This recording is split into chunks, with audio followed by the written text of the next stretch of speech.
ಒಂದು ಕಾಲದಲ್ಲಿ ಒಂದು ಗ್ರಾಮದಲ್ಲಿ ಒಬ್ಬ ವ್ಯಾಪಾರಿ ವಾಸಿಸುತ್ತಿದ್ದ. ಅದನ್ನೆಲ್ಲ ಮಾರೋದಕ್ಕೆ ತುಂಬಾ ದೂರ ಇದ್ದಂಥ ಸಂತೆಗೆ ಹೋಗ್ತಿದ್ದ. ಅದರಲ್ಲಿ ಸಿಗುವಂಥ ದುಡ್ಡಿಂದ ಅವನು ಜೀವನ ನಡೆಸ್ತಾ ಇದ್ದ. ಒಂದು ಕಾಡು ದಾರಿಯಲ್ಲಿ ಪ್ರತಿದಿನ ಅವನು ಸಂತೆಗೆ ನಡ್ಕೊಂಡು ಹೋಗ್ತಾ ಇದ್ದ.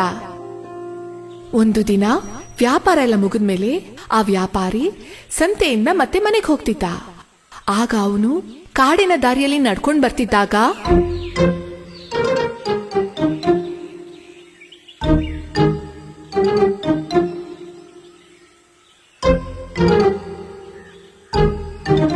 ಏನಿದು, ಇಲ್ಲೊಂದು ಮೂಟೆ ಹೀಗ್ ಬಿದ್ದಿದ್ಯಲ್ಲ, ಅದು ಅಲ್ಲಾಡ್ತಾ ಇದೆ. ಇದು ಅಂತದ್ದೇನಿರ್ಬೋದು ಈ ಮೂಟೆಲಿ? ಆ ವ್ಯಾಪಾರಿ ಆ ಮೂಟೆ ಹತ್ರ ಹೋಗ್ತಿದ್ದಾಗ ಆ ಮೂಟೆ ಒಳಗೆ ಅವನ್ಗೆ ಅಳೋ ಶಬ್ದ ಕೇಳಿಸ್ತು. ಅಯ್ಯ, ಏನಯ್ಯ, ಯಾರಾದ್ರೂ ನನ್ನನ್ನು ಕಾಪಾಡಿ. ಕಾಪಾಡ್ಬೇಕಾ? ಸರಿ, ನೀನ್ ಯಾರು? ಇದ್ರೊಳಗೆ ಹೋಗಿ ನೀನ್ ಹೇಗ್ ಸಿಗಾಕೊಂಡೆ? ನಾನೊಂದು ಮೊಸಳೆ. ಒಬ್ಬ ಬೇಟೆಗಾರ ಬುದ್ಧಿವಂತಿಕೆಯಿಂದ ಕಟ್ಟಿ ಇದ್ರಲ್ಲಿ ಹಾಕಿದಾನೆ. ಹೇಗಾದ್ರೂ ಮಾಡಿ ನನ್ನ ಇದರಿಂದ ಕಾಪಾಡ್ಬೇಕಾ? ನೀನ್ ಬೇರೆ ಮೊಸಳೆ ಅಂತೀಯಲ್ಲ, ನಿನ್ನ ನಾನು ಕಾಪಾಡಿದ್ರೆ ನೀನ್ ನನ್ನನ್ನು ಹಿಡ್ಕೊಂಡು ತಿಂದ್ಬಿಡ್ತೀಯಲ್ಲ. ಚೇಚೆ, ಹಾಗಿಲ್ಲ. ನಾನ್ ನಿಮ್ಮನ್ನು ಖಂಡಿತವಾಗ್ಲೂ ತಿನ್ನಲ್ಲ. ನೀನ್ ನನ್ನನ್ನು ಕಾಪಾಡಿದ್ರೆ ಅದಕ್ಕೆ ಖಂಡಿತವಾಗೂ ಸಹಾಯ ಮಾಡ್ತೀನಿ. ನೀನ್ ಹೇಳೋದನ್ನ ನಾನ್ ಹೇಗ್ ನಂಬೋದು ಹೇಳು? ನೀನು ಧಾರಾಳವಾಗಿ ನನ್ನನ್ನು ನಂಬಬಹುದು. ಹಾಗಾದ್ರೆ ನಾನ್ ನಿನ್ನ ಕಾಪಾಡ್ತೀನಿ. ಮೊದ್ಲೇ ಆ ಮಾತುಗಳನ್ನ ನಂಬದಂಥ ಆ ವ್ಯಾಪಾರಿ ಆ ಮೂಟೆಗೆ ಕಟ್ಟಿದಂಥ ಕಟ್ಟನ್ನ ಬಿಚ್ಚಿ ಅದ್ರಲ್ಲಿದ್ದಂಥವನ್ನ ಕಾಪಾಡ್ದ. ಹಬ್ಬ, ತಪ್ಪಿಸ್ಕೊಂಡ್ಬಿಟ್ಟಪ್ಪ. ಖಂಡಿತವಾಗ್ಲೂ ನಾನು ನಿನಗೆ ಸಹಾಯ ಮಾಡೇ ಮಾಡ್ತೀನಿ. ಆದ್ರೆ ನನಗೆ ತುಂಬಾ ಹಸುವಾಗ್ತಿದೆ. ನಾನೀಗೇನಾದ್ರೂ ತಿಂದಿಲ್ಲ ಅಂದ್ರೆ ಆಮೇಲೆ ಸತ್ತೇ ಹೋಗ್ಬಿಡ್ತೀನಿ. ಸದ್ಯಕ್ಕೆ ನಾನು ನಿನ್ನನ್ನೇ ತಿನ್ಬಿಡ್ತೀನಿ. ಏಯ್, ನಿನಗೆ ಒಂದ್ ಸ್ವಲ್ಪನೂ ಕೃತಜ್ಞತೆನೇ ಇಲ್ಲ.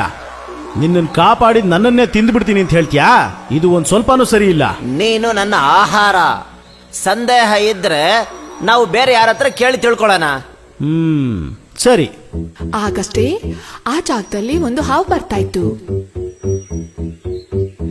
ಆ ಹಾವಿನ ಬಳಿ ಇವರಿಬ್ರು ಸೇರಿ ಅವರ ಸಂದೇಹವನ್ನ ಕೇಳಿದ್ರು. ಮೊದಲು ಹೇಳಿದ್ದೆ ಸರಿ, ನೀನು ಆ ಮೊಸಳೆಗೆ ಆಹಾರ. ಛೇ, ಇದನ್ನ ನಾನು ಒಪ್ಪೋದೇ ಇಲ್ಲಪ್ಪ. ನಾವು ಇನ್ನೊಬ್ಬರ ಹತ್ರನೂ ಕೇಳಿ ನೋಡೋಣ. ಆಮೇಲೆ ನಾನು ನಿನ್ನ ಹಿಡಿದು ತಿಂದು ಹಾಕ್ತೀನಿ.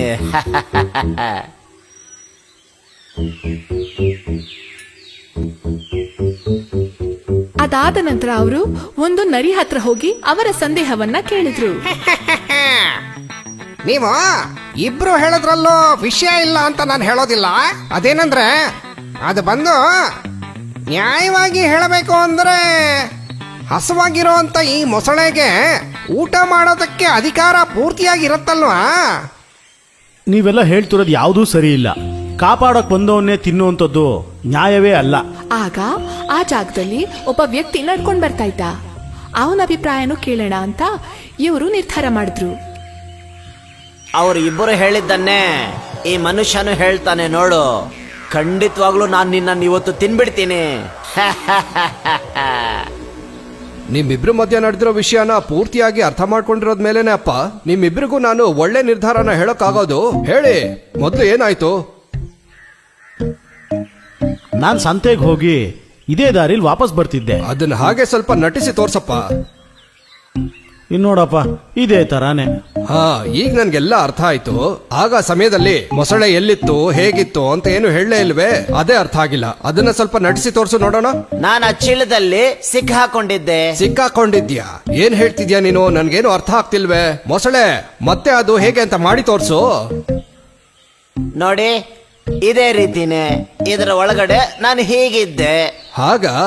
ಹೀಗೆ ಇದು ಗೋಣಿ ಚೀಲದಲ್ಲಿ ಸಿಕ್ಕಾಕೊಂಡಿತ್ತಾ?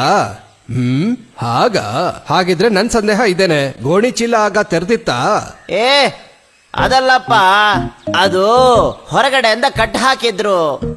ಅದನ್ನ ಹೇಗ್ ಕಟ್ ಹಾಕಿದ್ರು ಅದು ಗೊತ್ತಾ? ಗೊತ್ತು ನನಗೆ.